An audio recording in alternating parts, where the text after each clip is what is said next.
This is the reality that I faced trying to work my way up the ladder in France. So I graduated college and I made the decision to try and be a professional. I had a guy watch me play and he said, you know what, Kyle, we think we can help you out. Let's give you a chance. I went over, went right outside Saint Etienne and was playing Division 4. And at the time, it was terrible. At the time, I just graduated college. At the time, it was terrible. I was 22 years old. And it was very hard, man. But I look back on the experience now, and I think it was one of the best times of my life because it really helped me grow. And I'm going to quickly walk you through like what it was about. So we arrive, we have our first meeting with the club, and just introductions essentially.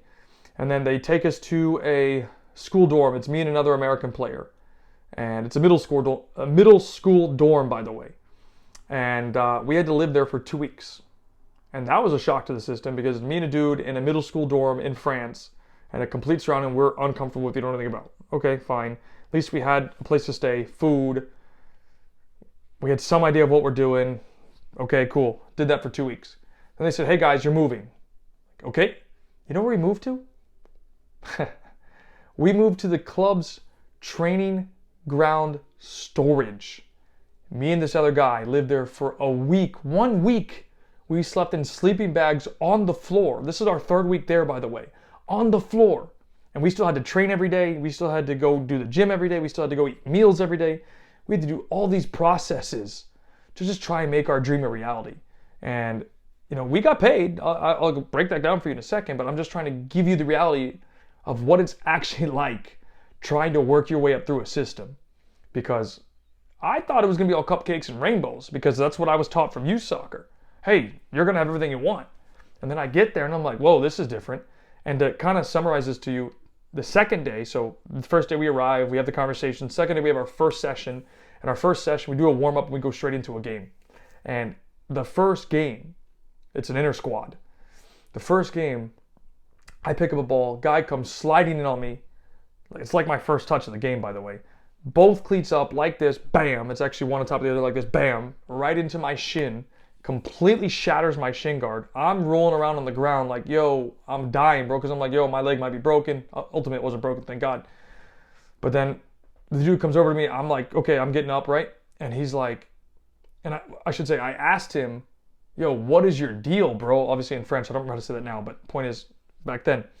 And he goes, bienvenue en France. And I look at him like, yo, okay, fuck this dude, man. I'm like, yo, that's fucked up. Because he's like, welcome to France. And like, I understand it now. But at the time, I didn't understand it. So like, I was pissed because I'm like, yo, how are you going to do this to me?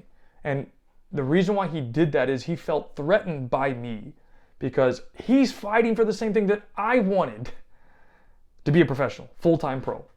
Not just making a couple $100, which I'm going to talk about shortly. But I mean, the club was looking after me, paying me, taking care of me for the most part, at least giving me the basic necessities to survive, which I'll talk about in a second.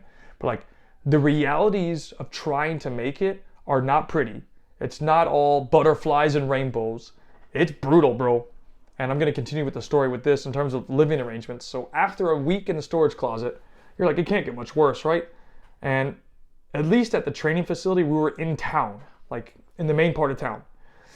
So from there, they move us into a house, me and this guy, okay? And we're decently close at this point. We're friends because we have to be. We don't have a choice. And we move into this house. You won't believe this, bro, to be honest. You won't believe this. But basically, we get into this house. Decent house, fine, okay. House is barren. And I mean barren, empty, nothing in it. There is one futon, which is a couch that can fold down into a bed. So me and him had to sleep on that. There was no TV, no Wi-Fi, and there were one table, 2 chairs, 2 forks, 2 knives, 2 spoons, 2 cups, 2 plates. And that was literally it. Inside this like 1-bedroom house. Oh, and there was no shower curtain, by the way, either. And I'm like, bro, what, like, okay. So we had to walk 45 minutes just to go get Wi-Fi to talk to our friends and family. We had to walk 45 minutes just to go get Wi-Fi. And this is a first world country, by the way, not a third world country. Could you imagine living like that if you're in the United States? And that's why, like, I posed that question.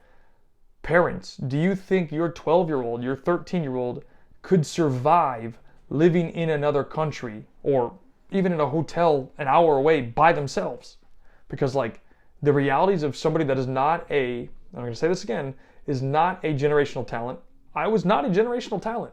I was not a guy that was a professional at 15, 16, 17 years old. Could I have been? I don't know. But based on the path that I took, there was no way. Because I never played up. I didn't play adult football as a kid. Never happened. So I didn't get those experiences. Anyways, back to the story. I had to walk 45 minutes just to get Wi-Fi. By the way, I was a vegetarian my entire life. I was raised that way. And in France, the only vegetarian option they had from a protein standpoint really was tofu. And I'm like, dude, I'm not going to eat tofu for the rest of my life. So once we ended up moving into this house, that was like a month in, maybe a month and a half. I don't remember the exact timeline, but close to that. I want to say a month, maybe a month and a week. I had to make the decision, and this was hard. I had to make the decision to start eating meat. So I had to eat chicken. I ate beef. I had filet. I had all this stuff. I didn't eat fish. I've never had fish. Won't like it. Won't appreciate that. But I had to make that decision on the fly. To this day, I still eat meat because I know somebody's going to ask. I still eat chicken. That's the only thing I eat. And it was hard, man. Like, those are things that I had to go through that I was not prepared for. But that's the reality of trying to make it to the next level. And then add to the fact that I was not fluent in the language. I was probably like 50%. I could keep a conversation. We could say, bonjour, comment ça va? Bien joué, whatever words you want to use, right? I don't remember them anymore because it's been years and I've had nobody to really practice with. So that makes a difference. But it adds up to the point of what I'm trying to make. Like, the realities of the next level are not in your favor. Especially if you've been playing American youth soccer, it does not prepare you at all. In the semi-pro journey, bro, was a grind. And I remember my first game they put us in was against an opponent, actually, a real opponent, not an inner squad. Do you know what position I played? First half. Normally, by the way, I play center mid as an 8. That's my best position. I can also play 6. I can also play 10. But 8 is my best position box to box, or was. I don't play anymore. And first game, they put me at number 7, right wing. So they tell me the starting lineup, hey, Kyle, you're in, you're right wing. And I'm like, right wing? We had our interview the first day. I told you who I play like, what I try and do, and you're going to tell me I'm right wing? Okay, whatever. So I'm a little upset about that, but I have to go play, fine. And then you know what they did in the second half? Number 5, left center back. So I got pissed. I'm like, yo, I told you guys I'm a center midfielder, and you're putting me at right wing and left center back? And they're like, yeah, we know what you can play. We want to see what you can provide for us. And I'm like, excuse me, provide for you? I didn't come here for you. You guys are a stepping stone. You think they gave a hell or a fuck about what I had to say? They didn't care. They said, you're on our team. You're here until you leave. You play where we tell you to play. And I'm like, bro, I'm not this. I'm not that. I can play center back. I can do it very well, actually. But at the time, I was a bit arrogant because I'm like, bro, I came here to become a pro. And you're messing with that path. They don't care about you or me. And they didn't care about me at the time. And the other thing is, there was actually one game, bro, I did not play. We traveled 3 hours, like up by the mountains, by the Alps. Bro, I didn't play. They're like, yeah, you're not going on today. What do you mean I'm not going on today? No, you're not playing. We choose, coach chooses if you play or not play. And I was pissed. I'm like, what do you mean I didn't play? I'd never had that problem before of not playing. I mean, I did have that a little bit in college, but I'm like, yo, I came to play. The whole point was it was a test. And I was failing the test. I didn't adapt to the challenges they were setting in front of me. It was all a plan to try and help me get to those next steps and deal with those consequences. And I was failing at that because I was arrogant and egocentric, saying this is what I came for, when I still had to, quote unquote, pay my dues. I had to pay my dues. I had to earn my time. I had to go through that process and fight for what I wanted. Instead, I was just complaining and moaning and just causing mayhem everywhere. And moral of the story is, again, youth soccer fails to deliver development and preparation for real life. like what I went through in that moment or during those months of being there, like 6 months, that was real life. And you're going to ask me, I'm sure, what ended up happening? I ended up getting hurt. And if you know anything about my story, I got hurt multiple times.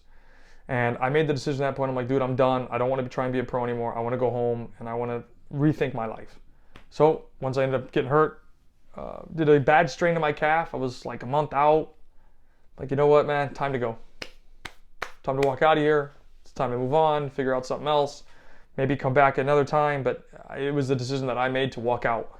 And I do partly regret it because it's like, who knows what could have happened, but clearly I was not in the mental state to be able to handle that. I wasn't mentally developed enough to be able to handle that type of pressure because I was given basically everything in youth soccer. And college, yeah, I had a lot of hard moments, but nothing to that extreme, bro. Like, to live like that in a whole nother country, away from your family and away from everybody you know, that was hard. And I wish I did more things in my youth development to actually prepare me for those type of moments, because I failed at my development and it cost me in the end. But that's the moral of the story. And I hope if you found value from this video, I hope you share it with somebody, because I think it will help people realize the difference between youth and the realities of the real world. And I'll see you in the next video.